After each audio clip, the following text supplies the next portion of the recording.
नमस्कार Suchitra cooking video का आपण बहुत बहुत स्वागत। आज मुझे आपको किस्मिर मकार स्वीट कॉर्न बंगी नहीं देखी भोजी स्टार्टर जो थाए आम मका चिप्स ताको देखनी तापर मका नहीं दुटा मका ताको दे गोलमरीच गुंड नहीं चिली फ्लेक नहीं चाट मसला आ बीट लुण अदा रसुण पेस्ट नहीं आ छाणिया तेल नहीं तापर नहीं 2 चामच कॉर्नफ्लोर नहीं गोटे चामच मैदा नहीं आ स्वाद अनुसार लुण दबा। प्रथम मकार एमती चोपा छड़ेदबा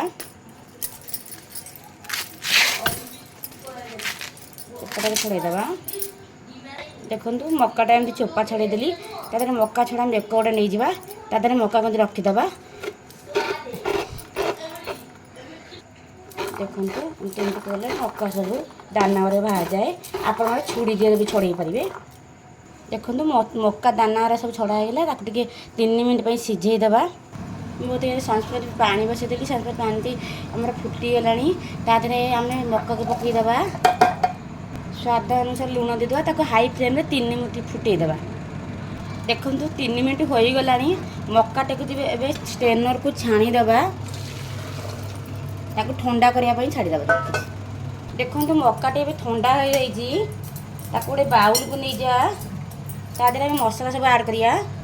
प्रथम अदा रसुण पेस्ट को देदेबा तापर गोलमरीच गुंड रखी देदेबा। हाफ चामच गोलमरीच गुंड देदेबा। हाफ चामच चिली फ्लेक देदेबा। चाट मसला बीट लुण आम पछे देबा। तापर गोटे चामच मैदा को देदेबा। मैदा को देकी हल्का एमती गोलेबा। आम बेसी जोश गोलेबानी ना कोटिंगटा भल आसबनी हल्का गोलेबा।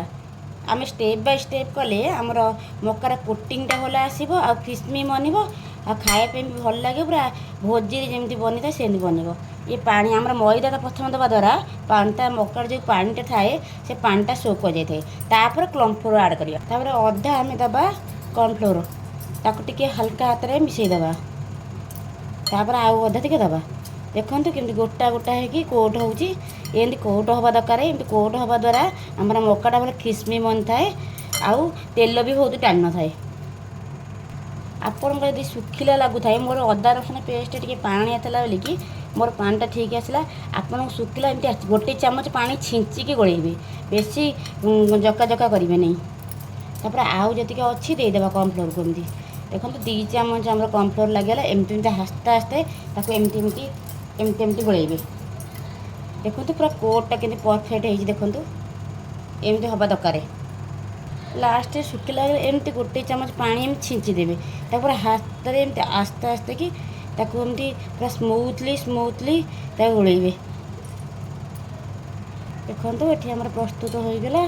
आपको ए छाणीबा तेल टी पूरा हाई फ्लेम रे गरम करेंगे। बड़ जगह गुड़ा बसवे ना मकाटा पकड़ा तेलटा ऊपर को उठी। देखो एमती गोटे मका पकेबे जानवे एमती उठला ऊपर को जानवे तेल तातीगला आम मका ऐड करिया।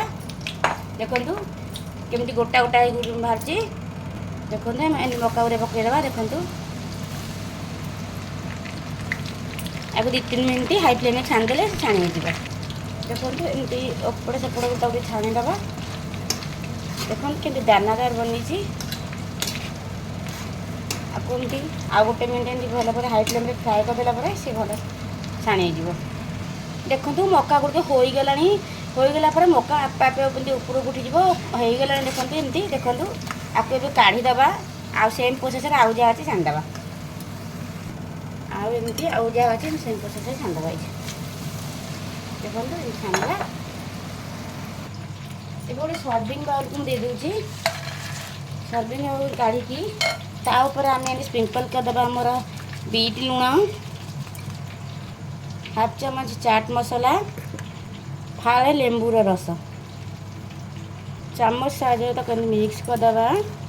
प्रस्तुत हो गला आमर क्रिस्पी स्वीट कॉर्न। आपण मानक वीडियोटा जदि पसंद आसता है आप लाइक कमेंट सब्सक्राइब कर जणाइबे। नमस्कार।